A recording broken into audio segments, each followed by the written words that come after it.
Good evening, everyone, and welcome to another edition of the Best Damn Sports Show in Franklin County for Wednesday, April 21st, 2021, in the year of our Lord. I am the Nighthawk, along with our studio director, Mr. Alan Ritchie Cunningham, and on the panel this week, at this point, just Super Dave Handy.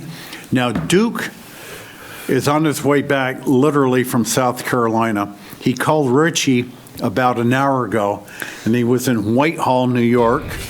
Okay. And he said travel is a bit slow. I would not be surprised. Yeah. So he's hopeful maybe to pop in the last half hour. Richie set up a desk for him and all that. So it'll be interesting to hear about his sojourns down in South Carolina. So David, here it is, like 6:31. I'm going to ask you a question. Where was the Nighthawk exactly 24 hours ago? I don't know. You'll have to tell me. Go ahead, take a guess. 24 hours ago. 24 hours ago. I was golfing. Oh, yeah. Okay, I was golfing at this time last night. Now, I've got to tell you, two guys I was golfing with, best guys in the whole wide world, love them to death. They're not all that smart, okay? They're trying to be tough guys going out there in shorts, okay? Now, I'm wearing beat up old blue sweatpants, and at that point it was like low 50s, and it was windy. I don't wear shorts unless it's over 60. So, and then really it's got to be over 70. So, and I'm telling you, the temperature starts to drop into the 40s, wind starts picking up, and they're starting to say, oh boy, I'm getting a little cold.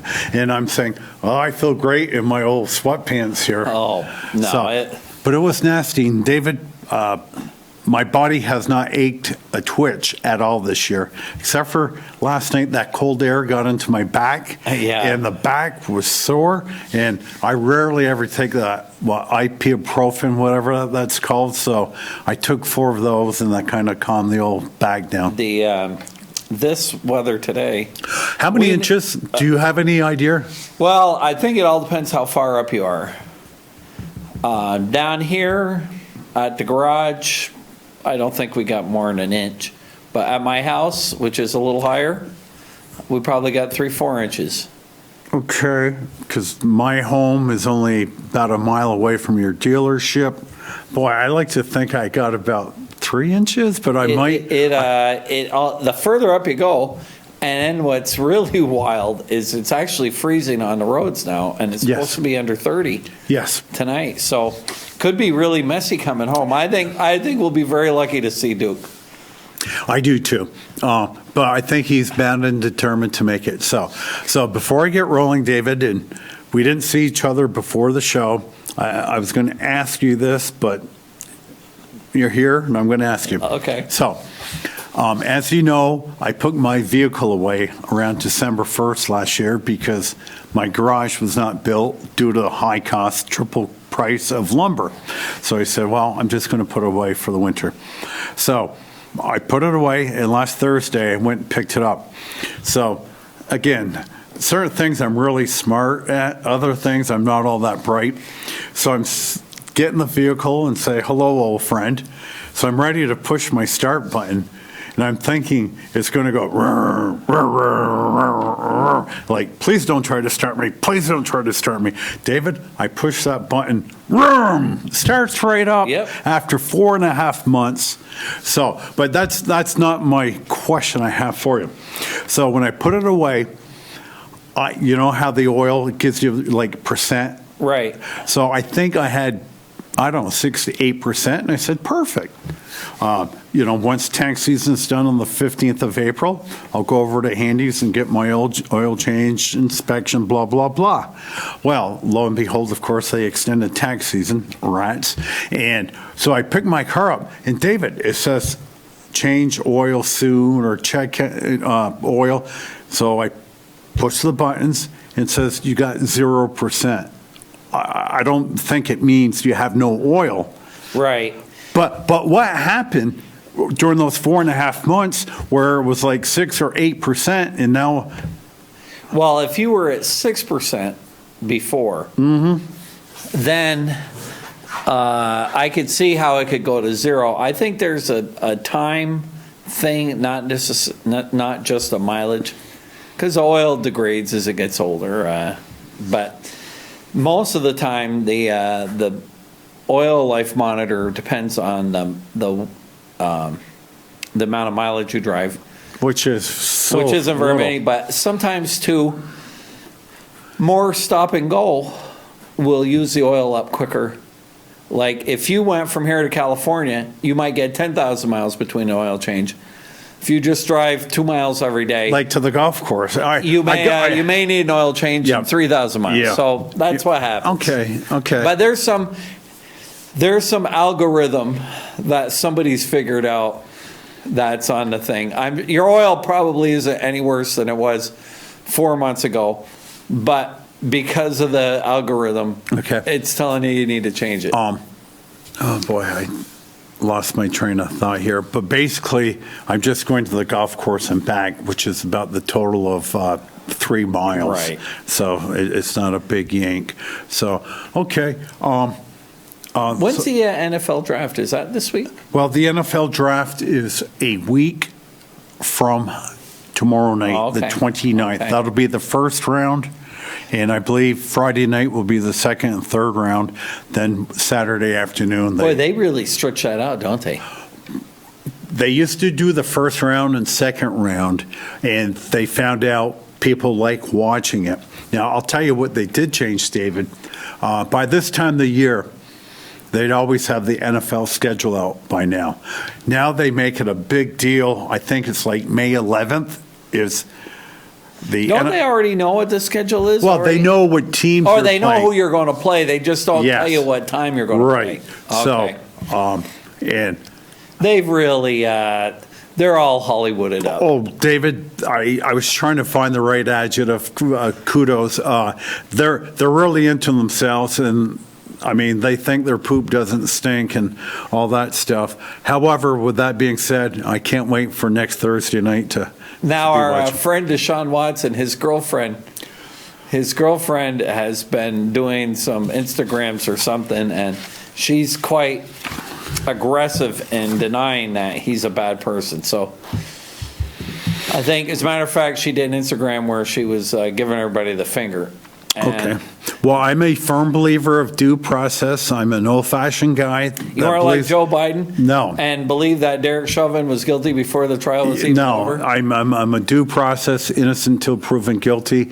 And that idiot Maxine Waters. They're going to give him a retrial.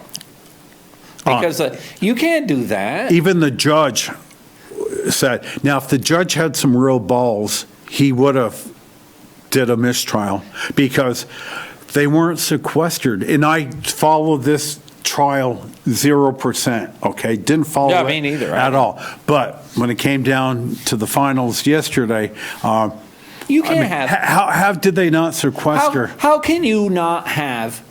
How can the president of the United States and all these congressmen and everybody else make comments about a trial while it's still happening? Now, shouldn't they at least say, hey, we'll let the process take care of itself? Yeah. Because you know what? We've all seen it, and we don't need to discuss. Right. The facts are the facts. And we have laws. And if he's guilty, which it looks like he was, but now he'll get an appeal. If they'd have just followed due process, did you ever see the thing on the series on John Adams? That was starring Paul Giamatti? Yep. That was on about 10 years ago on HBO. Do you remember the first one? The British soldiers were accused of something, and this was after Bunker Hill or something. So the mob really wanted the British soldiers. They wanted them all hung. And as it turns out, yes, John Adams was their lawyer. Yes. And as it turns out, it was one of the mob that fired first. And he actually got the soldiers off. Yeah. And that's what the due process is all about. Now, let's just say this guy had been innocent yesterday. Let's say the jury, think of how much nonsense there would have been. Oh, David, we're talking billions upon billions. The country would have been burnt down by now. I want to know, why doesn't somebody say, you know what, folks? Let the process work, because that's what we have. We are a country of laws. We are not a country of mob rule. Mm-hmm. And in our country, you're innocent until proven guilty, unless, of course, you're not in with the woke crowd. And two, there is due process. We're a country of laws, and these laws need to be followed. Yeah. And I remember back in 1969 with Charles Manson. I mean, we all knew he was guilty, but even as an 11-year-old kid, I kept my mouth shut, let process go through. If he's found guilty, they'll take care of him. He got life imprisonment, and I think he died last year. Every year he got a chance for parole. Yeah. And of course, every year they wouldn't let him out. Yeah. But I mean, it's like one of my pet peeves, my real big pet peeves, is a hate crime. All right. If somebody hates you, what difference does it make? If they shoot you, you're just as shot as much as if they call you a name. Yeah. I mean, it doesn't make you any better. See, we got too many things that just are there to make you feel good. Yeah. And but anyway. No. Hey, you know what I was watching tonight?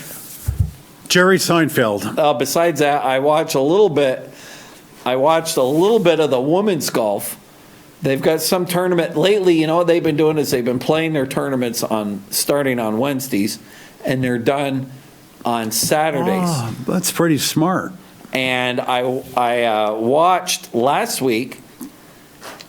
Saturday night. I watched Lydia Cole win whatever the name of the tournament was in Hawaii. I think it's Lotte, Lotte. And that was really cool. So in the last 3 weeks, you've had Jordan Spieth won, who was at the top of the heap, hadn't won 4 years. In 4 years. You had Hideki Matsuyama, who hadn't won in 4 years. And you had Lydia Cole, and he was on the top of the heap. He may not have been number one, but he's certainly a top-notch player, top 5-10 in the world. And then you had Lydia Cole, who was a teenage prodigy, won her first tournament at 15. Oh, wow. And she's won more tournaments than Jan Stevenson. Lovely Jan Stevenson? Yes. David, you're talking like 40 years ago. Right. And Jan Stevenson, for the younger viewers. She was the first sex symbol on Yeah, she was a babe. Yeah, she looked good. Yeah. And she wore the short skirts and the tight tops. She knew how to package what she had. Yeah. But anyway, Lydia Cole, and went from being number one in the world, and she was one with a rocket, to being nothing. She was terrible. Wasn't even making cuts. And of course, I think that. But David, is that not a classic case of just peaking your athletic abilities like at 16, 17? I think we were discussing this after our match on Sunday, and I think one of the guys had told me, because I didn't know, that she had extremely aggressive helicopter parents. Okay. And they were constantly on her. And she just kept tweaking her game, and they fired the coaches, and it was too much. And I think just recently she switched her coach. It's not Hank Haney. She's got one of the same coaches that Tiger Woods had at once upon a time. And she just looks so good. She won that thing walking away. So how old is she now? Oh, she's really old. She's 24. Oh, she's okay. But she's been through hell and back. Yeah. But that just reminds me of, 20 years ago, Michelle Wee, when she came up. Same thing. And she basically turned out to be a dud. I think she did win one major. She's just back to playing now. She's gotten married and had a kid. Yeah. And She was a teenage prodigy, Yeah. and their parents had her play in the men's tournaments. Yeah, yeah. How David, stupid was that? I can honestly say, if you ask me the question of the top 3 most stuck-up athletes I've ever witnessed during my lifetime, Michelle Wee would be in the top 3. Oh, I wouldn't even put her in the top. How many Major League Baseball players are there? There's 25 times 30. Yeah, 26 times 30. Right, so you're going to make, so there's what, 750? There isn't a one golfer that's as stuck up as any baseball player. Those professional baseball players have been pampered and powder puffed so much. Even guys in the minor leagues are pretty think pretty highly of themselves. Yeah. At least with a golfer, they can't blame anybody else when they go over 4. Now, if Duke happens to show up, and again, he's driving back from South Carolina, he was at the RBC Heritage Classic all 4 days last week. But the thing that stuck out to me, and David, veteran Stuart Sink won the tournament. Won it going away. And I'm not sure how long it's been since the last time he's won the tournament. It's only been a few months. He won about 3-4 months ago. Okay. He's kind of old, isn't he, David? 47. Yeah, that's old. Okay. I mean, I guess I wish I was You know what 47. his most notable win is, of course? No. The British Open, where he beat Tom Watson in the playoff when Tom Watson was 59. Okay. What year was that, Dave? Oh, God, it's about 10 years ago. Okay. Okay. But yeah, you're right. Sink won it running away. He won by 4 strokes. But the people behind him is a who's who of who are you? Okay. Behind him was Harold Varner III, Emiliano Grillo, Maverick McNeely, Corey Connors, Matt Fitzpatrick, Chris Kirk. Okay. Those guys, I'm all familiar with them, but that Connors is up and coming. I think he's a Canadian. Yeah. Of course, the problem with that tournament, and they play at a nice golf course the week after the Masters, everybody's gone home drinking beer and barbecuing, and they're just mentally exhausted. Yeah, they're shot. Yeah. But a guy like Sink, that kind of tournament, he can win that. Yeah. In fact, He may make the Ryder Cup. That's this fall? Yeah, he's like he's one of the top guys for FedEx points now with 2 wins. Yeah. There's only 2 guys that have 2 wins. So Dustin Johnson was there. We played. Barely. Did he make the cut? Yeah, he tied for 13th, 10 under, 9 strokes behind Sink, and Spieth was there. No, No. Spieth wasn't there, was he? I thought Duke said he was there. Maybe he was. I'm not He sure. was. I'm sure he didn't give a crap. Yeah. So I hope Duke does show up. So David, you asked about the NFL draft, and it's always quiet before dawn or whatever, the storm quiet, and that's exactly what's happening right now. When the 49ers moved up to the number 3 position with the Houston Texans, I mean, the ascension of Mac Jones has been unbelievable. He had a great season with Alabama, and as I repeat myself every week on the show, you could play quarterback for Alabama and probably be All-American. When you got Devontae Smith and Jalen Waddle as the receivers, and you got an offensive line probably better than the Giants. Alex Leatherwood will be a top 2nd-round pick. Landon Dickerson, their center, will be a first-rounder. Crazy. But after the college football season, Mac Jones, at best, was a mid-round. Yeah, no, he's really second. come up. And I don't think he's going in the top 3, though. Well, I think the Niners are going to take him. I think the first guy that's going is Trevor Lawrence. Yep. Who's number 2? Fields? Zach Wilson from BYU. That's the Jets. Yes. So then you Right, got- and the Jets, as you know, traded Sam Darnold, who they took, 4 years ago? with the number 2 pick. Was the number, was it 2? 2 or 3? Three. I think 'Cause the Giants took Barkley. Giants with 2. had number 2 and made that brilliant move, taking a running back, and then Darnold was picked out Hey, of. if we win the Super Bowl next year, Gettleman will look like all sins will be forgiven. It'll be just like if he went to confession. But Barkley is a great running back when he plays, but he's brittle, and it just turned out a number 2 overall pick, and what a wasted pick. well, it's not over yet. And I will He's still got plenty of years to go. And I will piggyback that sentiment with this. The Giants, and I know you're not supposed to use the word retarded, but the literal meaning means slow. It's retarded thinking when you draft the number 2 overall pick in Barkley. Then a year later, you take Daniel Jones at number 6 or something Right. like that. So what do you need? An offensive line. So with our 11th pick comes up, and I've been beating this drum all spring, if Rashawn Slater is still there at a Northwestern, pick him, because he will be around anywhere from 12 to 15 years. The one thing that where Gettleman made his mistake with Barkley is I think those guys thought that the Giants were right there. And they weren't even knocking on a doorstep. No. They weren't even in the same zip code.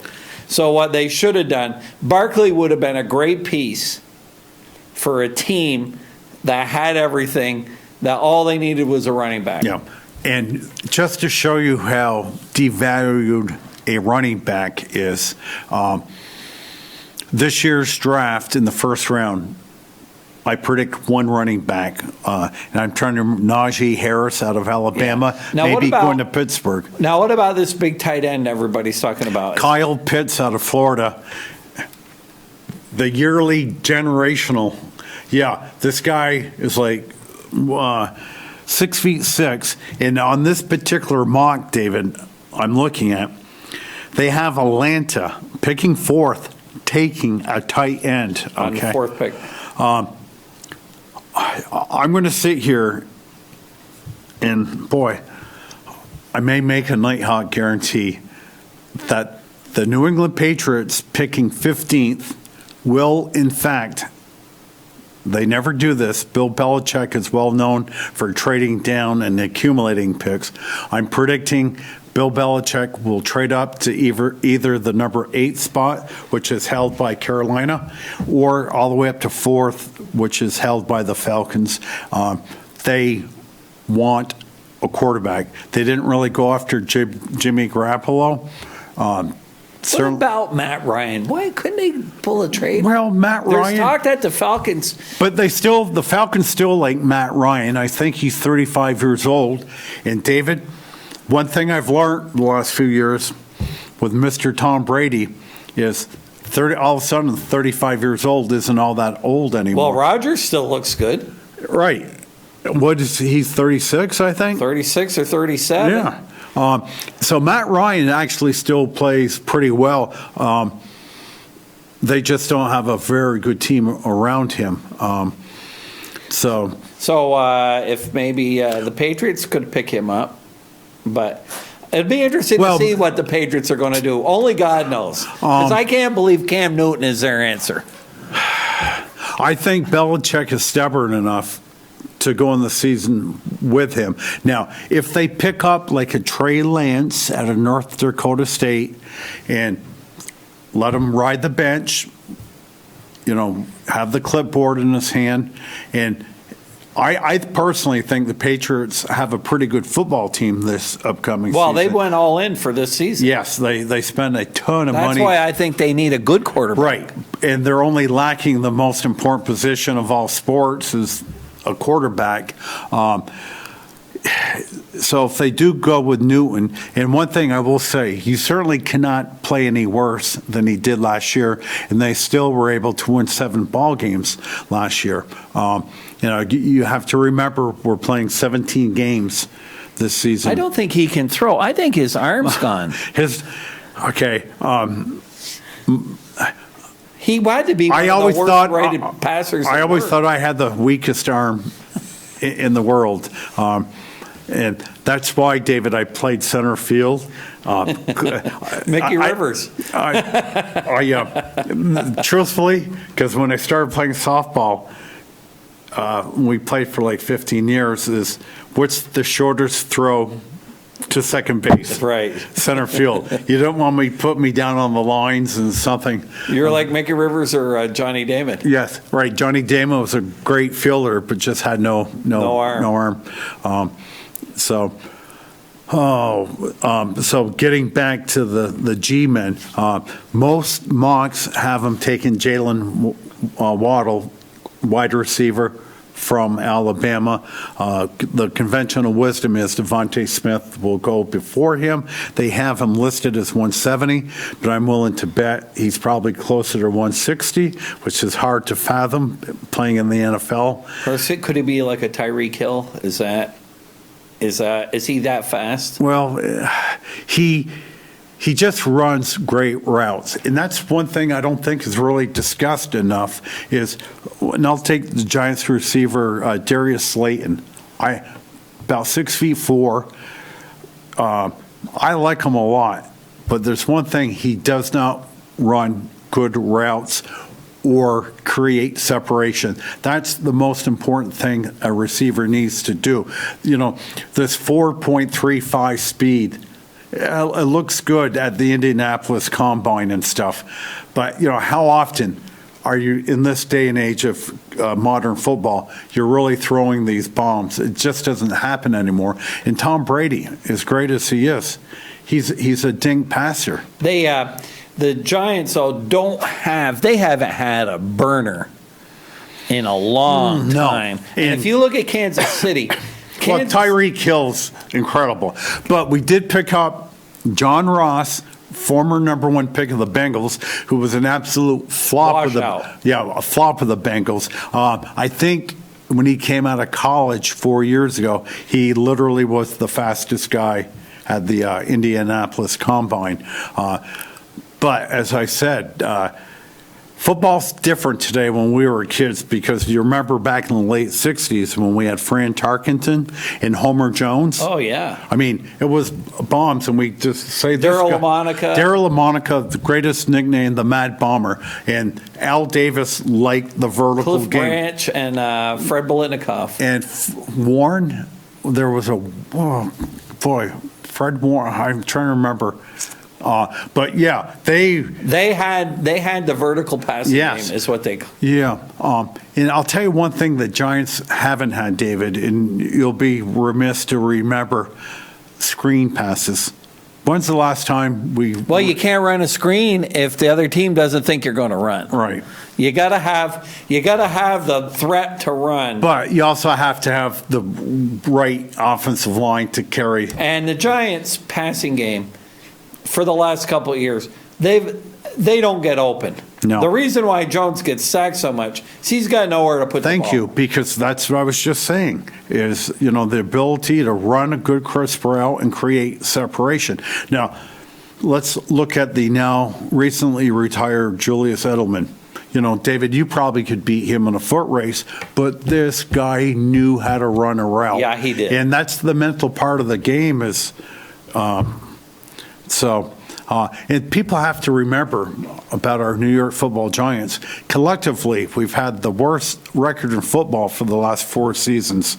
I mean, it's been ugly since the Super Bowl. Since the Super Bowl, I think we're the worst team in all of football. And people are starting to admit that the Giants wasted Eli Manning's last 5-6 seasons. It wasn't his fault by not putting an offensive line in front of him. I'll tell you what. I think the guy that got the raw end of the deal was Coughlin. Mm-hmm. I think that his last season was one of his best coaching jobs. I agree. And because the guy that was doing the drafting, Reese? Jerry Reese. He wasted his picks on guys like Odell Beckham, who all flash Yep. And in Texas, we got a term for that, all hat, no cowboy. Yeah. And Odell Beckham had a couple really good years with the Giants. He hasn't had a good season in 4 years. No, and he's a pain in the ass on the team. You don't want him. Yep. As we like to say, a cancer in the locker room. Yeah, he's your favorite expression when the Giants got addition by subtraction. That is my favorite. So, anyway, no, Reese was a bad drafter. I'm the Gettleman. This is his make or break here. Yep. If they get better and they look good, of course, they've really got a coach. And you can't tell me that a coach doesn't make a difference. All you got to do is look at the Red Sox. Yeah. I mean, it's a small slice. Yeah.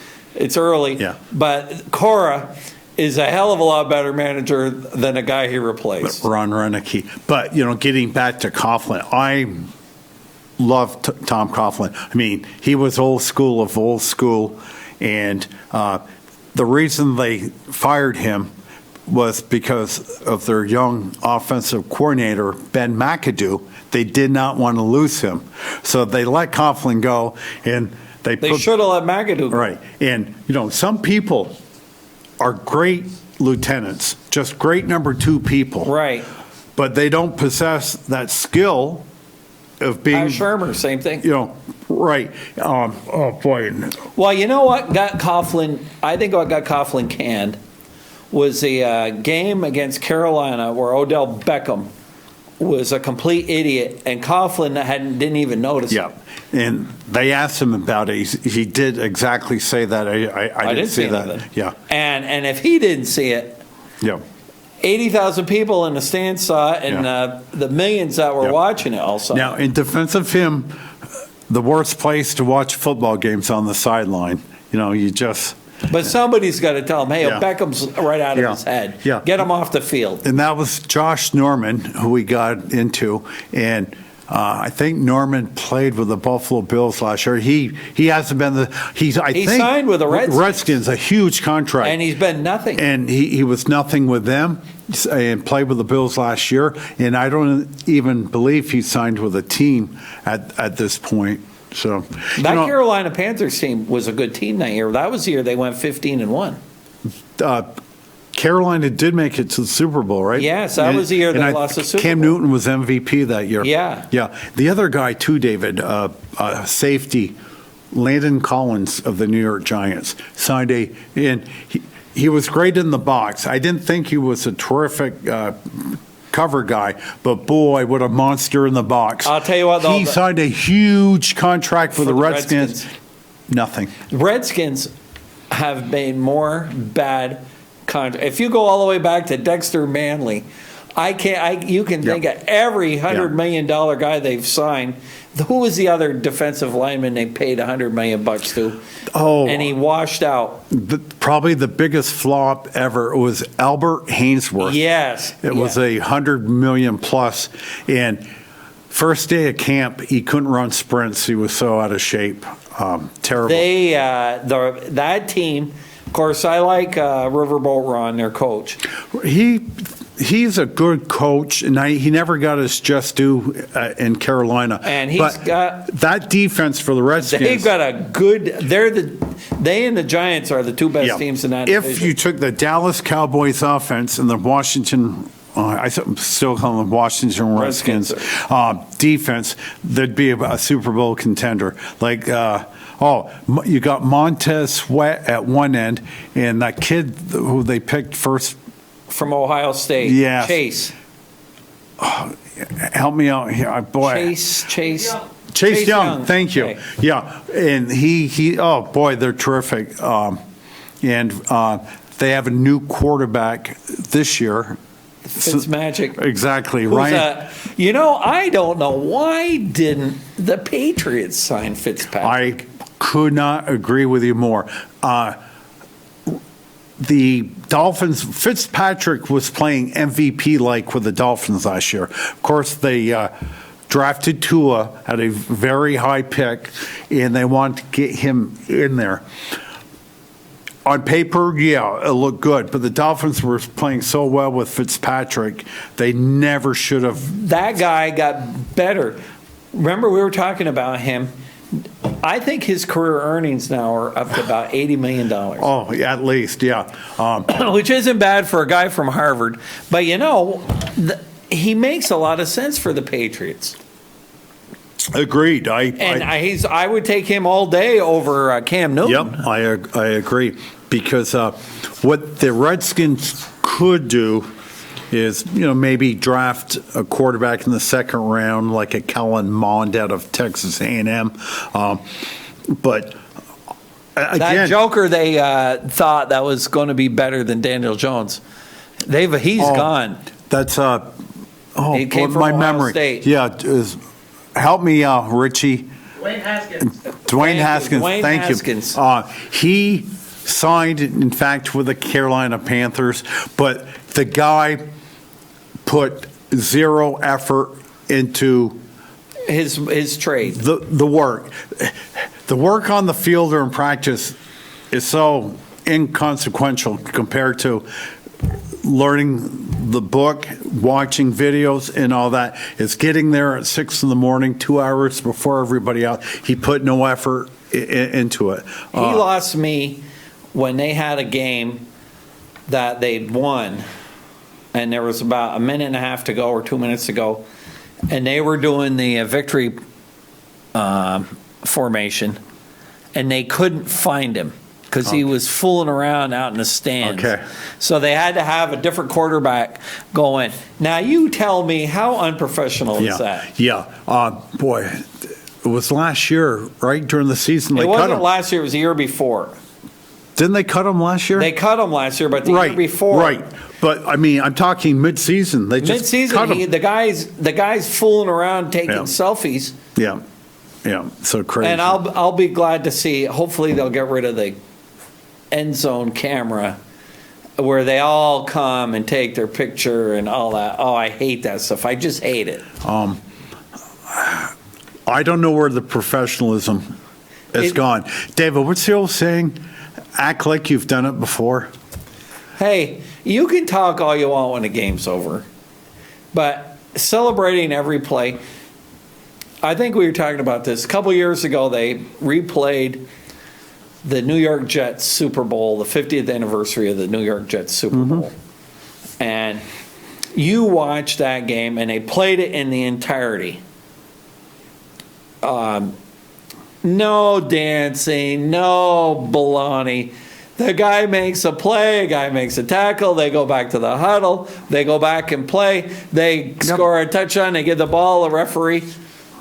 The football was so much better then. Yeah.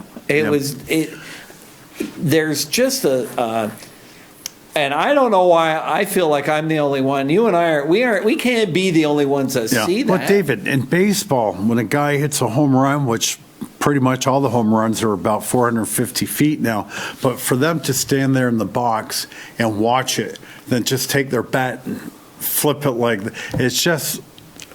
I should have taken for you. There was an article in a New York Post this week. The guy was talking about the Giants, the Yankees. And he was saying, he was all tongue-in-cheek, talking about how maybe the Yankees need to get somebody that likes to field. Maybe they should get somebody that, instead of worrying about his bat speed, worries about where the ball goes when he hits it. Yeah. How about and he listed about half a dozen. It was either Joel Sherman or Phil Musnick or somebody, but probably Joel Sherman. It was a very good article, and it hit everything. How about stealing a base? How about putting in players? How about getting a defensive? Because Tampa Bay crushed the Yankees. And they've beat them like 7 out of 8 games, and they got nobody on. They got a $50 payroll, and the Yankees are $200. Of course, I haven't watched the game, and I will not watch, but I can't help it if I'm clicking around and I do notice. I'll read an article, but and how about the baseball today is so bad. It's so fundamentally unsound. Well, I'll correct your sentence there. There is no fundamentals in today's baseball. No. It's just a completely different game. Like, people rarely ever steal. It's like slow pitch softball with a white stitch ball. No, it really is, and I don't want us to sound like the old men get off my lawn kind of guys, but bunts, hit and runs, stuff like that, it just does not happen. No, I watch my Nats. Excuse me, they had a 4:00 game today. I got to go home, go back to work after the show, but I've got on the DVR and on the computer, I just click DVR and I'll have that baby rolling. I still enjoy it, but I can tell you honestly, do I enjoy it as much? No, I don't. Hey, the last few years it's been really hard. But David, let me to tell watch you. a game live. How many? I know you like to tape them, but once in a while, a playoff game or something, and you'll watch between the 400 commercials and the 4-hour game. That's why you're recording. But David, let me throw this out at you. In the year 2021, okay, when Dr. James Naismith invented the game of basketball with a peach basket down in Springfield, Massachusetts, okay, how tall are you? 5'11"? 10 and a half, maybe. Okay. You might have been jumping center, okay? Back then. Back then. Okay. When that game was invented, 5 guys on the side was fine and good. But literally, people are about a foot taller today than they were 100 years ago. 10 guys on the court in the NBA is too much. It's just too much. And I will make this argument even more so with the NHL. Okay. You go back and look at the Canadiens, Bruins, 60s, early 70s. Okay. They were so much smaller. It was a completely different game. They're huge now, and everybody can skate and shoot. The talent level's unbelievable. Even the big guys can really. You're right. They're right. In those days of the fourth liners just being the thugs, those guys aren't around anymore. No, they're gone. Okay, fighting is almost non-existent now. I contend it'll never happen. Union doesn't like to lose jobs. That NHL hockey would be much better 4-on-4. It really would. But that won't happen. Well, it'd be cheaper than making the rinks bigger. Well, David, and thank you. That is the answer to this dilemma, is to take all the rinks and make them Olympic-size rinks. The ice surface needs to be bigger. Now, back in our day, during the 70s, Ken Dryden was just huge physically. You look at him today, he'd be one of the smaller goaltenders. Now, I will say that in basketball, the players have gotten smaller. It's a different game with that 3-point line. There's hardly any 7-footers anymore. Remember when Houston had Samson and Elijah Wan? Yeah, the Twin Towers. Yeah. Not Elijah Wan. Who else did they have? No, it was Hakeem Olajuwon and Elijah Wan was with Houston. Right, and the other guy. But Samson was with. Ralph Sampson was also on the team. I don't think Ralph Sampson and Elijah Wan. It was Richie. Can you verify Elijah Wan and Ralph Sampson on the same team? They were on the same team. I think Sampson was. There was another tall guy. They were Twin Towers. Yeah. But it wasn't Elijah Wan. Elijah Wan never had it. But you had a lot of big guys. Even the Celtics with their front court, Bird, McHale, and Parrish. Right, the Chief, Robert. Everybody had a big guy. And to me, it was overly dependent on the big guy. And I didn't like it that much. And I've got to admit, I was the first guy to say yippee when they put the 3-point line on, because I said it's going to spread the court. And it has. And it has. But you know what? And every team had a couple maybe that could shoot a 3-pointer. Now, even the big guys, everybody can shoot a 3-pointer. Rebounds. And David, you can grab a couple basketballs, go to Holt Park or Barlow Street, and work on your 3-point shot. I mean, so it is different.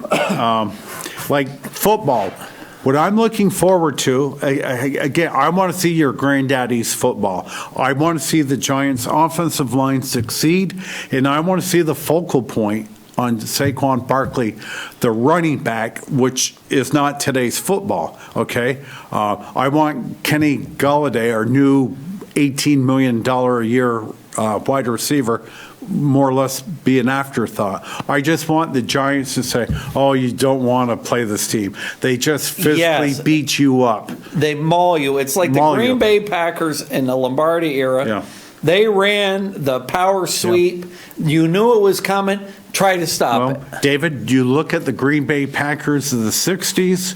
Bart Starr used to throw for about 2,500 yards a year. You look at the Miami Dolphins, the legacy they had in the early 70s. Of course, they went undefeated one season. Bob Greasy, 2,500 yards a year. They had Jim Kick and Larry Zonka. And Mercury Morris. And Mercury Morris in the backfield. And they just dominated the clock, and they had the no-name defense. And again, it's not that way. Tyreek Hill is an unbelievable athlete, but that's the name of the game now is getting that star wide receiver. And of course, we're digesting all the divas.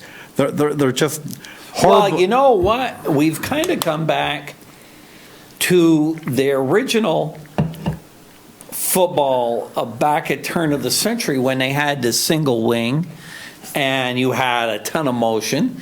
And that's these formations now with all these wide receivers getting the ball and all that. That's just going back to old-fashioned turn of the century football. Boy, if I ever want to do the research, take the time. But the early part of the century, college football, there used to be like 7 to 10 deaths. Oh, all the time, every year game in college football. And I think that's where the forward pass was kind of developed. But they were trying to outlaw the game of Teddy football. Roosevelt. Teddy loved football. They had to do something. Yeah. Well, back then, your Ivy Leagues were best, the powerhouse teams. Yep. And finally, they were recruiting guys. They were getting 25-year-old guys who weren't college students, and they were just there to play football. And of course, that all brings us to Jim Thorpe and how he really got a raw deal because they took away his Olympic medals. Yes. Because he played professional baseball. Yes, that's right. The greatest athlete ever. Yep. And so, but the more things change, the more they stay the same. But you look at the teams, 60s Packers, 70s Steelers.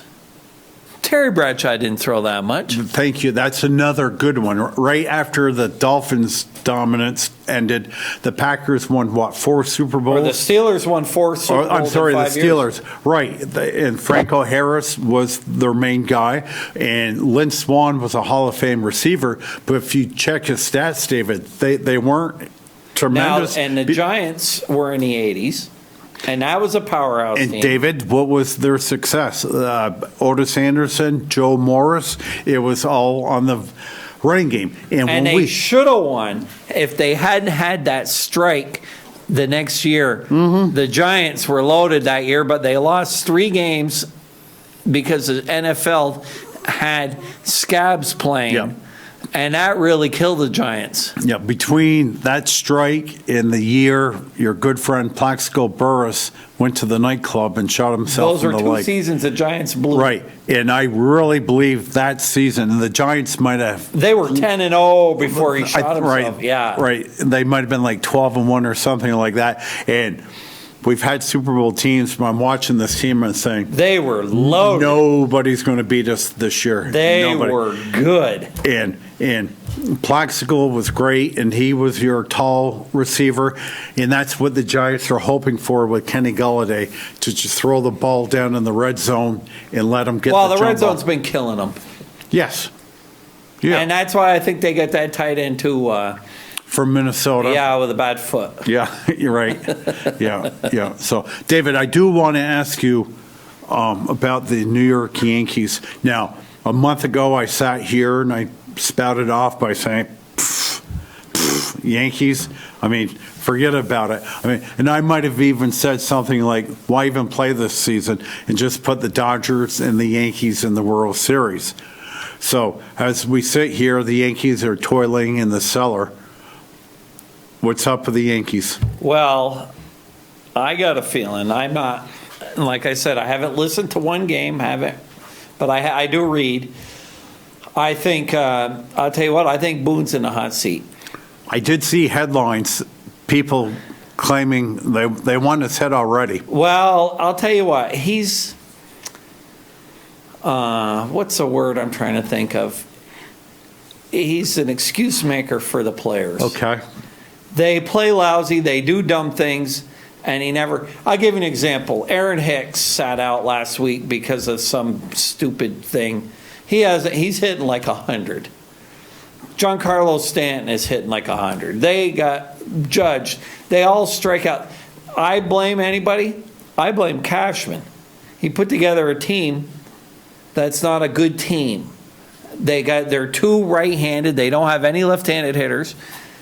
And they're too focused on exit velocity and strikeouts.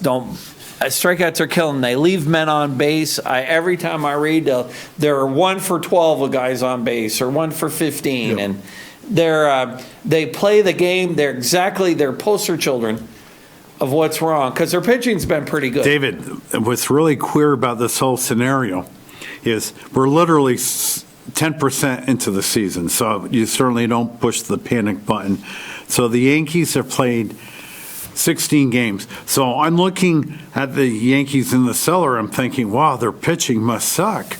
Well, they actually have the second best ERA in the American League at 3.44, only behind the Toronto Blue Jays. It makes no sense. I mean, the world's gone upside down. The Blue Jays are a half game better than the Yankees. They're in fourth place, yet they have a 3.15 ERA. Usually, if you're looking at this, you're saying, well, the Jays and the Yanks are fighting it out for first place. And the Red Sox right now, after Tampa's slow start, the Rays, they do it to me every year. I say, hey, they're good. This year, you're going to suck. You don't have a payroll. Nobody goes to your game. Tampa, you're no good. So after that really slow start, they're playing good ball, 2 games behind the Red Sox. But the Red Sox have the 4th best ERA in the league right now. If they can continue that pitching, and I will deem the Red Sox as a serious team. 10 days from now will be May 1st. They may be legit. If the Yankees aren't quite the team we thought they were, and the Rays, the Jays. Hey, they've got. It's a long Dave, season. It's a long time till October. And 2-3 years ago, the Yankees had a worse start than they got now. And they ended up winning 108 games or something. So that isn't the issue. But now, David, let me tell you something about the vaulted hitting of the New York Yankees. The Red Sox right now hitting, this is, again, I know it's about 10% into the season. The Red Sox have actually played 18 games. Now, dig this. The Red Sox team batting average is 287. They're 21 points above the next team. The LA Angels are at 266. So the Red Sox. Isn't the league average like 240? I don't have that in front of me, but I do know the National League the other day, David, was 236. The average. The average. So think right. Those guys wouldn't even be in the major leagues 30 years ago. If I just got you in a trade and say, hey, Dave's hitting 245, oh, we got an above average hitter. I don't want to keep repeating myself, but it's a different brand of baseball. Well, and it's hey, if the Yankees aren't even hitting home runs, they're like last in home runs in the American League East. Now, I'll say this for the Yankees, and I agree with you, David. It's early. They'll come around. I'm sure they'll be better than Let's see, home runs, Yankees have 17. And there are two teams with 14 home runs, the Twins and the Royals. So, and again, the Yanks have won 6 out of 16. If they did this in August, you would hardly even notice it. But sometimes you're going to have a slow period. They just happen to But have I think Boone is just an apologist. I've really gotten to where I don't like him. I think, of course, in today's world, you can't have a real manager. You can't have a guy like Joe Judge manage baseball because you got all these big egos, and they're so tender. And God forbid you tell them, "Hey, you stink," and why don't you start playing defense? But here's my issue with managers and coaches and stuff. To start with, a player may be earning $35 million, where the manager literally is making $3.5 million. Do the math, that's 10 times as much. And to get a player of the caliber of the $35 million player, it's hard to get. But if a manager is going to sit and do a press conference after the game, after a victory, and say, "Oh boy, Aaron Judge is just great. He carried our ball club tonight." Well, if Aaron Judge is thinking it up for the next 3 games, I would like Boone to say, "We're paying Judge $35 million. He's not doing his job. He's getting paid the most because we expect the most out of him."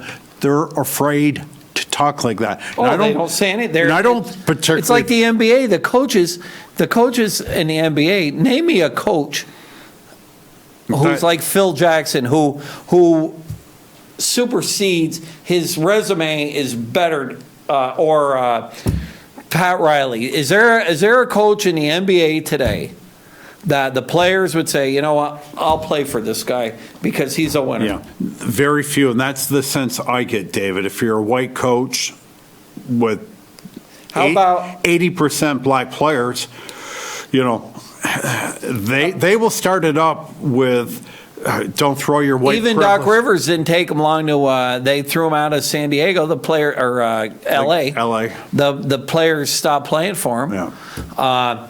And who in baseball is a surefire can't miss manager? Joe Madden. And the Cubs let him go last year. They had their fill of him. Cora's. If the Red Sox win with Cora, I'm going to tip my cap to Cora. And of course, I did give that Nighthawk guarantee that he never come back after like last September when they're talking about, well, maybe Cora will come back, and I'm saying, are you stupid? What happened to you as a kid? You fall out of a shopping cart? Cora will never be back. And I'll tell you what, if the Boston Red Sox win that division, and I don't care what they do in the playoffs, and I said all winter, listen, just enjoy the season. You have a good chance to be a 500 team. Just kind of set the base for next season. And again, as I said, they're number 1 in hitting, number 4 in pitching. You keep that up here. If I had this chat with one of my guys at work today who was a big Red Sox fan. And you know what? Cora, I guess, the other night in a press conference did mention how they cheated before. And he says, but look, I did my, you know what? I've got no problem. Cora got suspended. He was gone for a year. He did the crime. He did the time. Yep. He's been punished. As far as I'm concerned, you're starting with a clean slate. And let's face it, in baseball, cheating, if you ain't cheating, you ain't trying. It's just like NASCAR. And they've been, since they first started putting 1s and 2s for pitches, somebody's been trying to steal signs, trying to get an edge. So I'm not so surprised. It reminds me of my favorite movie, Casablanca, when the inspector is in the casino or in Rick's Cafe, and he has to close up Rick's, and Rick goes, "Hey, Louis, why are you closing me down?" He goes, I'm shocked. There's gambling going on." And then all of a sudden the guy says, "Here's your winnings." That's the way it is when you say, "Oh, they've been cheating in baseball." David, I saw Casablanca 45, 50 years ago. I don't think I was smart enough to really enjoy the movie. Was it a great movie? I consider it the best movie ever made. I watch it at least once a year. Okay. The dialogue is so sharp, and the lines. Here's looking at you, kid. Of all the gin joints and all, Humphrey Bogart, the lines. There's not one superfluous bit of dialogue. Yeah. Everything is crisp and sharp. And wasn't Ingrid Bergman a beautiful lady? Oh, she was gorgeous. From Sweden, just naturally beautiful. And just to show you that I've watched a couple other, Humphrey Bogart movies. Just in the last couple of days, I watched where he was Sam Spade, the Maltese Falcon, which is another. And that movie was pretty good and directed by John Huston. Yeah. And then the other movie, he played a detective too, Philip Marlowe. I think it was made in 1946. And that was really good. Yeah. And so those movies never go out of fashion. Yeah. So, David, my Washington Nationals. You asked me a month ago, what do you expect? I would have told you 90 wins and hope for the wild card. Now I've reversed course, and I'm hoping for a 500 season. Injuries and people not performing the way they should. Well, it's early. Now, let me throw a stat at you. Steven Strasburg, pitcher of the Nats, okay, former first-round pick, about 10 years ago, maybe 12 years ago. So, David, he has a record, which his winning percentage, I'd be hard to find a pitcher that has a winning record like he has. He's 112 in 60. Incredible. Pretty good. Okay, he's got an ERA lifetime, 3.21. I think there's only 3 or 4 pitchers, active pitchers, Chris Sale being one. Kershaw, maybe? Kershaw being the number one guy, 3.21, and his lifetime whip is 1.09. Unbelievable. But the most sparkling statistic, he's back on the DL again, David.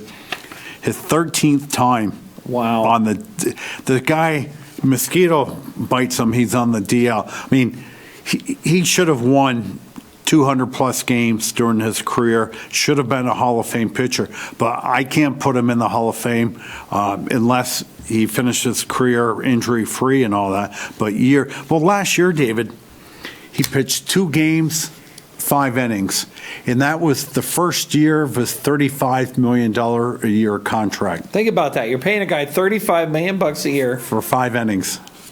1 game of 5 innings. He pitched 1 game of 4 innings. Things didn't go well, and I think he pitched second game, first inning. He felt, you know what it was? I've never heard this in sports. He had carpal tunnel, a wrist injury. That's what it was, kept him out of the season. Was that because too many video games? Or? Well, I don't know what it is. Remember, who was it that, with the Red Sox? Price. Price had carpal tunnel from too many video games. How's Price doing, by the way? Is he earning his money with David, the Dodgers? I'm doing my absolute best to avoid the Dodgers. Now, keep in mind, the artificial salary cap is what, 208, 210? Yeah. And the Dodgers are around 260, 265. It isn't baseball. I mean, it's not a sport. Again, it's like me playing Bob Burno in golf with him not giving me any strokes. Is that sport? Bob, you're going to have to give me literally 18 strokes for me to even have a chance. Okay, so the Dodgers off to just a horrible start, David. 14-4. Yeah. 778 winning percentage. Do the math there, and that's probably about 115 wins, 120 wins. You know who's a pretty good manager? Is Dave Roberts. What's his lifetime record? He's got to be 800 but David, and 500. David, probably. I'm telling you though, for this new modern baseball. You mentioned Tampa. that literally has a quarter of the budget of what the Dodgers have.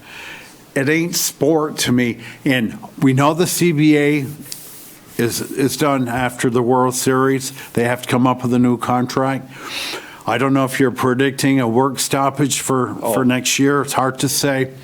However, they're the only sport with not having a hard salary cap. They need to make it fair, whether, say, you go up to 230 and you make the floor 120, something of that nature, to tell the Tampa Bay Rays, you've got to spend more. If they come up with a floor, though, teams like Tampa Bay, Pittsburgh, Milwaukee, they can't compete. Well, I think now in the NHL, they started that half dozen years ago, and I know a trade the Canadians made a few years ago. They picked up a veteran goaltender. His name was Steve Mason at the end of his career, and I think I'm trying to remember, it came from the Winnipeg Jets. They had to get underneath, they were over the cap. So Mason was making a ridiculous amount of money, like $5 million for a backup goaltender. They gave the Canadians Mason and a really good player for like a fifth-round draft pick if you would take that contract off our hands. And that happens quite a bit in the NHL. Right.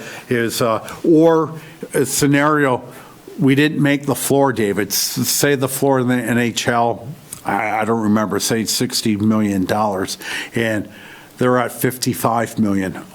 You got to start the season to make the floor. Well, every team's got a player that's overpriced, not worth his contract. A bad team will pick up that contract, say, look, I'll take that contract off your hands and you give me a first-round pick. But, when the Red Sox were winning all those World Series, and even the Yankees, and I remember telling Duke, he said, fine and good, I'm happy for all my Red Sox fans that they got another ring. However, they were way over budget. They spent over the cap. And what the Red Sox did when they traded Mookie Betts, and the Yankees did the same. They said, enough is enough. We've been spending way too much money. We've been paying way too much money on the salary cap penalty, the luxury tax. The luxury tax, they were paying your Pittsburghs or make it in Tampa Bay. We're getting $40-50 million a year from the Yankees. Yeah. And the Yankees say, you know what? We're all done giving you guys that money. We'd rather keep that money ourselves. So the Yankees finally got under the luxury tax. Red Sox, they weren't going to pay Mookie $35 million. I bet you the Yankees sure would love to get rid of Giancarlo Stanton. What's he getting, David? He's getting they still owe him about $200 million. Yeah. Because he had signed a huge contract with Miami, like an 11-year contract, around $35 million. Now, Miami did pay some, and they are getting some of it. But it's still way more. The guy's just been a complete bust. Now, in these huge contracts, rarely ever work out. Max Scherzer from the Nats last year for a 7-year contract, and he was getting $30 million a year average. He earned his money. Mookie Betts. Mookie will earn his money. How about, there's so many guys. The guy that was with Milwaukee, I think they just let him go. He was a Ryan steroid. Braun. He was a 200. That hamstrings the team. I think Tampa Bay actually has the right way. When a guy gets to be 10, 15 million, Blake Snell, see ya, we're done. And there's enough good guys out there that are hungry that the product on the field is just as good, and they play baseball the right way. But David, that's what amazes me. And I'll take the Red Sox, for example. A great organization, they win most of the time, but they have not developed a frontline starter 15 years, David. It's been forever. Last guy they had was a left-hander. John Lester. and some might say a little bit. Duke would say no, and he's probably right. Clay Buchholz. Clay Buchholz. Yeah. Clay Buchholz, it was awful. But you're John Lester, and they probably should have kept Lester. Yeah. They really lowballed him. They offered him a contract like 5 years, $85 million. And he ended up getting, 5 years for $160 million? Something like that. He's on the Nats now. He had to deal with, he had to get part of his thyroid cut out during spring training, and then he got the Wuhan disease, so he's slowly making his way back. But he was good. But the Red Sox, you know what? When the Red Sox are one of those teams that almost everybody, except for Big Papi, when they leave, it's bad blood. They never have a good breakup. It's like the Seinfeld where Elaine went out with a guy and he was a bad breaker-upper, and he called her a big head or something. And the next thing you know, he's getting knives at him and stuff. And the Red Sox, they didn't have a good breakup with Ted Williams. Maybe Yaz was okay. But if you think about it, all of their big stars, Nomar, Manny, it's always, it's never good. Yeah, yeah. So. You mentioned Seinfeld, and of course, like 3 of my top all-time favorite shows is Seinfeld, The Office, and probably my top is Andy Griffith. And I couldn't disagree with you on all your picks. Mayberry. So I'm watching YouTube the other night, and this particular 10-minute thing was, how did the cast of Andy Griffith show die? So when Andy died, he died, and he was literally buried within 5 hours. Really? So, yeah, I mean, I think the Jewish faith. Is he Jewish? No, but like, remember Leonard Cohen died, the singer, a few years ago. He lived in Montreal. Muslims too, I think. He died in Montreal. He's a Montrealer, and he wrote the song Hallelujah that everybody sings. He died in. The next day, he was buried. The Muslims, they bury you right off. And nobody knew he was dead till about a week later, type thing. So. And you know what? Another interesting tidbit: he and Don Knotts were best friends their whole lives. They were really tight. And when Barney left, what had happened was Barney really didn't want to leave the show, but he had some movie or something. And of course, Barney did about 5 or 6, and Don Knotts did about 5 or 6 movies, and they were all the same, like The Ghost and the Chicken, or they're all the shakiest gun in the West. Yep, and he did one Astronaut. I can't remember. Yeah, they were all bad movies. Yeah. And but when Barney won like 4 Emmys in a row. Nobody was better. Their best scene, the best one, was when Barney and Andy were in the office and they had Opie's history book. And Barney was pontificating about how he knew history and the preamble of the Constitution. Preamble. We talked about this about a year and a half ago, and I never took my remote and say YouTube. I just didn't watch it. So we talked about it, and I vaguely remember that. So I went home that night after the show, and I said, Andy Griffith, Barney Fife doing preamble on YouTube. Got right to that 6-minute scene. Laugh. Oh, the and Barney's hair's all messed up. Yeah. And then he's sitting there, and he's got his bottom lip out. Yep. Yeah. Just like he remembered it perfect. Barney was so good. Yeah. I'll tell you. And you know what? It wasn't dirty. Now, there was a little bit of innuendo once in a while, like when those two girls from Mount Pilot came. Yep. And they were the 2 hot sisters. Yeah. And you know who else was in that show? She did one episode. Elizabeth Montgomery.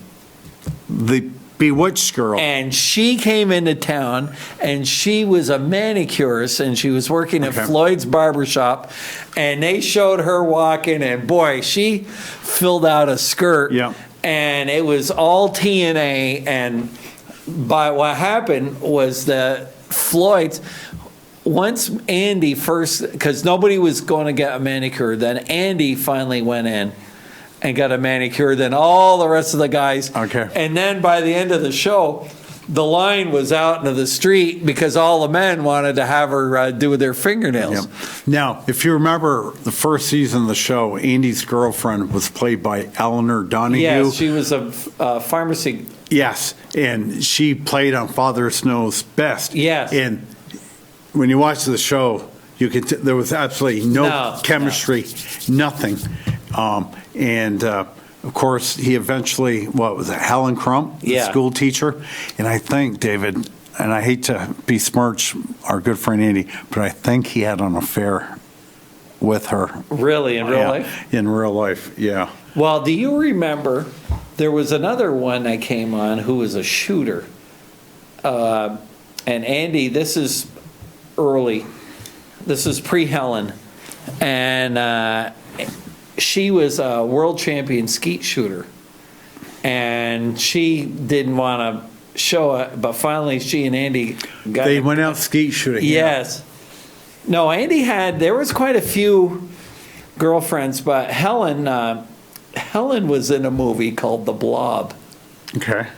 And that was like a 1958, one of those B movies, Saturday afternoons. Yeah.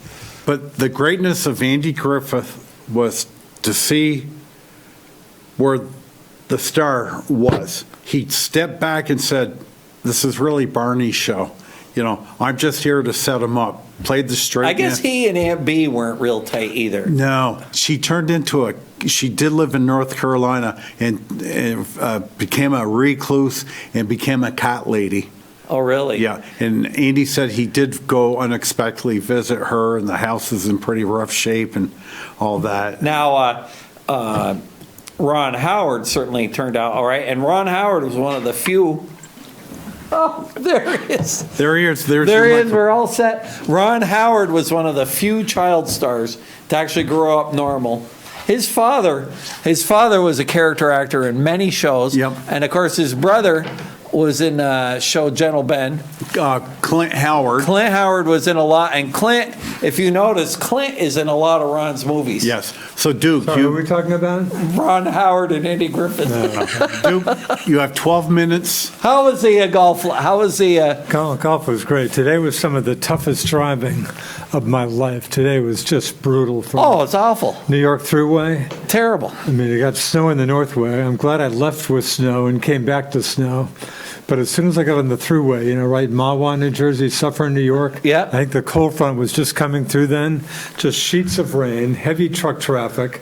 I mean, talk about not being able to see anything. I mean, trucks passing me. I mean, white-knuckle driving, a little break south of Albany. Then as soon as I hit Albany, the rain changes to snow. And the Northway was not fun. But No. Now, did you come through Champlain, New York?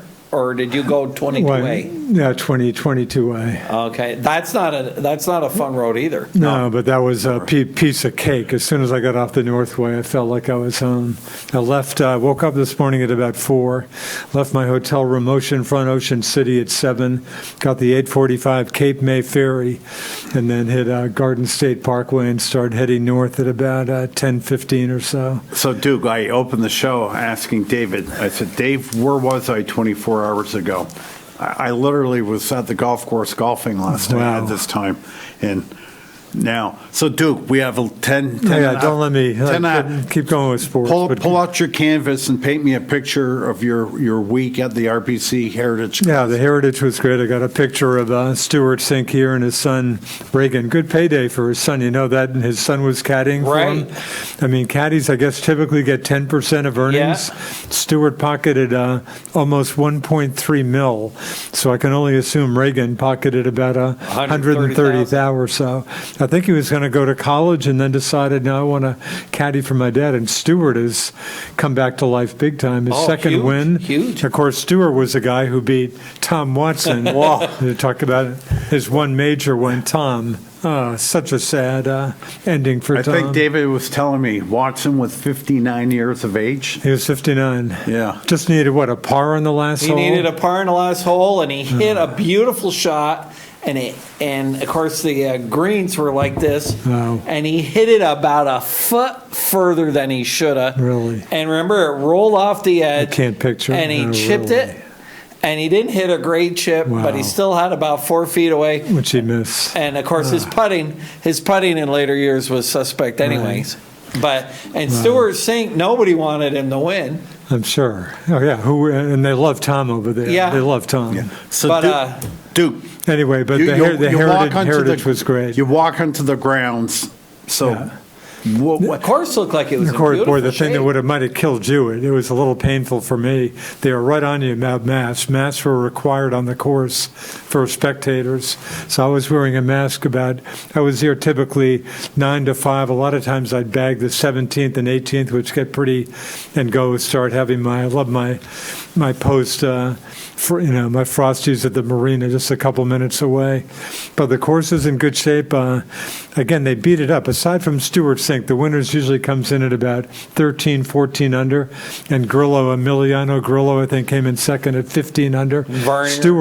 Stewart Sink just played out of his mind. I was hoping for a little suspense the last day. Colin Morikawa, who I saw quite a bit of, he was in the last grouping with Sink. He birdied the birdied first one. hole. And then, in fact, I caught up with him on 2, and he had a horrible, horrible bogey on 2. He just gave that shot back, and 2's an easy par 5. My only beef with the course is the 2 par 5s on the front 9. Back 9's much tougher, just 1 par 5, and it's a tough 5. The second hole is a 505 par 5 that could just about make it up 4. And the second par 5's easy too. So when he bogeyed the second hole, he had to get a birdie there. But Sink 63-63. I'm so used to a pro having one great round, and the next day you can almost count on him having an average round. Sink 63-63. Did you? I listened to the interview they had with him afterwards, Yeah, you caught. and Sink Yeah, said, who seems like a very decent guy. solid guy, and he goes, well, I guess he's quite a Christian, and he goes, I hate to say it, but I kicked the course's ass this week. And he said, Really? The way I'm playing right now, and it's not to be cocky, but he said, on Thursday and Friday, he said, I really had it going. And I he didn't said, see him either Thursday or Friday. he said, Thursday and Friday, the way I'm playing, Yeah. on Thursday and Friday, I don't think I can be beat. And then he said, Saturday and Sunday, I played good enough. I played like I did at the Masters. He I was played okay. 3 under for the weekend. That's all Yeah. he had, and he still won by 4 shots. But if you look at those guys, how many times Yeah. does a guy go low and yeah. then the next day he shoots a 78? Right, that almost right. It's hard to, you almost never see that. Yeah, I did follow my man Camilo Vigil. Oh, I did misspeak. I think I told you Jordan Spieth. He was not on the field. okay, there. I said he Sorry, was there because my he told me. mistake. Okay, My Dave said, I mistake. don't think he was I think there. Bryson DeChambeau planned. He was a late scratch. He was a late scratch, and so was Dustin Johnson. I think was the only big gun. Now. Did he have the but there are biggest- plenty. I mean, Colin Morikawa is. Hey, he's a there good are player. Plenty of There- good. Plenty Was of good Dustin the biggest gallery? golfer. Or was I 17 and 18? Yeah, worse? Dustin was probably big. Again, it was 20%. Although it's funny at times, like the 17th and 18th, if you can, the lighthouse and the 18th is kind of a pain. You can't really get because close it's to kind of the out in green. the water, right? Yeah, the Calabogie Sound's on the left, but so I didn't really even bother with 18 much. Did you have a lot of elbow room? Oh, I had tons. I was watching Kevin Streelman, who's a Dookie. I think very solid living on the golf course. But he was vague. He was about 7 strokes out of contention on the weekend. I was maybe one of 15 people. I followed him for a couple holes, and teeing off was great. You could get right and hear some of the banter. I followed like Kuchar. Matthew comes across as a pretty loose guy, so you could get really close to these guys and hear much more banter a bit than usual. But depending on who you were following. But yeah, Dustin had a pretty Did you big tell following. this guy that you were a Duke graduate? No, I didn't even talk. I think at one point I might have waved at him. Had I had a chance to talk to him for a second, I would have. Yeah. But didn't have that chance. But it was the weather every day. I brought this raincoat one day and lugged it around. Every day it was like 30, 40, 50% to shower. Not one raindrop on the course. So the weather was a big break. Weather was great. And the ocean swimming. There's nothing better for me than ocean swimming. I'm jealous. But boy, I'm telling you. When you're there in person, Duke, Yeah. to see them tee off, Yeah. unlike me or David teeing off. The tee is what I mean. I can kind of relate to these guys out on the course, but the tee shots are mind blowing to me. And the tees are way back now, Yeah, I mean, as far back as they can Oh, stick. absolutely.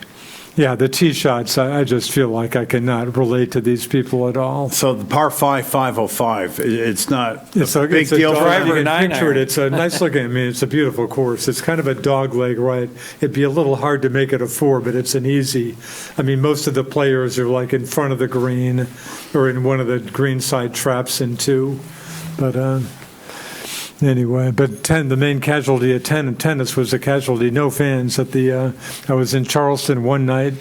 I'm telling you, it's the funkiest music event, which I might have mentioned before, on the Awanda Green every Wednesday night of the year, about 10, 15 miles north of Charleston on Route 17.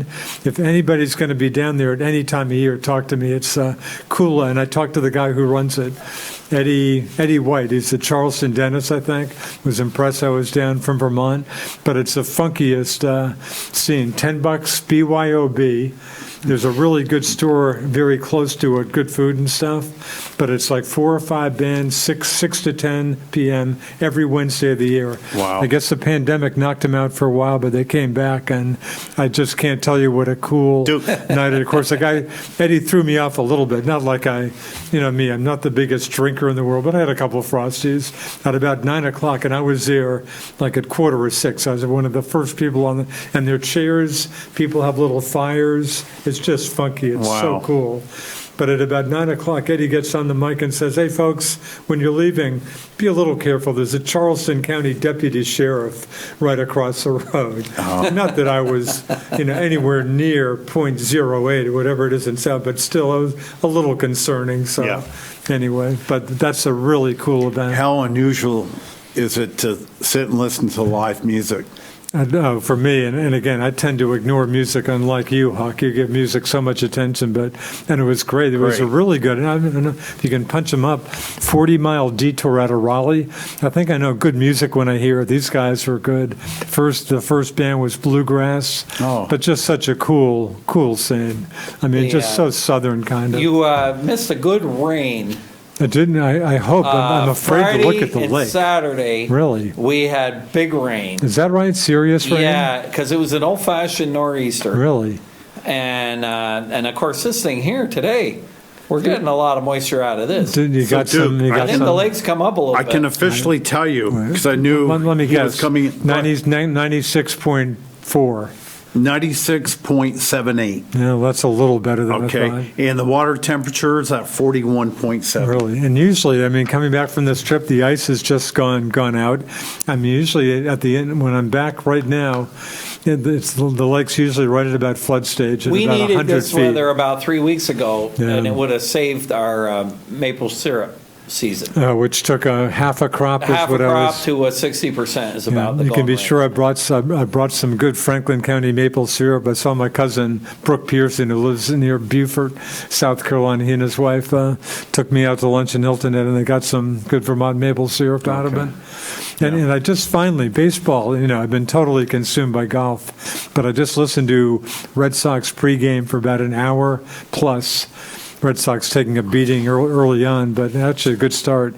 But I think that's finally getting me back into baseball a little bit. Boy, you Yankee, of course. What I've gotten into? Who I've gotten into is Mad Dog, Chris Mad Dog Russo, Okay. formerly of Mike and Mad Dog fame.